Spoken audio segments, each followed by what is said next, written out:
আজকের ভিডিওটা আমার শ্বশুর বাড়ি স্পেশাল। সকালবেলা ঘুম থেকে উঠেই আমি চারিদিকে ঘুরে বেড়াচ্ছিলাম। ব্যালকনি থেকে হাত বাড়ালেই এই সুন্দর সাদা ফুলটা দেখা যায়, ঠিক যেন বরফের মতো। এছাড়াও আরো অনেক রকমের ফুলের গাছ আছে, আর সব থেকে স্পেশাল এই আমের গাছ। আমি একটু আম পাড়ার চেষ্টা করলাম, তবে ব্যর্থ হলাম। দুঃখ করার কিচ্ছু নেই, ঘরে অনেক আম আছে। আজকাল তার শখ হয়েছে মায়ের হাতে চাউমিন খাবে, সেই জন্য মায়ে বউ দুজনে এসে চাউমিন বানাচ্ছে সকাল সকাল।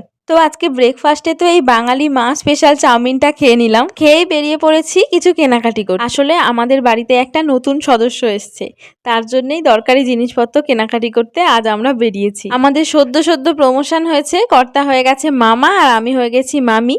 আর জাস্ট দুদিন পরেই হসপিটাল থেকে বাড়িতে আসছে আমাদের ভাগনা। কেনাকাটি করে খুব খিদে পেয়ে গিয়েছিল, তাই জন্য গেলাম একটু ওয়াও মোমোতে। এখানে আজ খুব সুন্দর অফার চলছিল। দুটো বার্গার, 8টা মোমো আর একটা কোক মিলিয়ে দাম ছিল 199। আর এই সবকিছু খেয়ে আর একটা প্যাক করে চলে এলাম বাড়ি।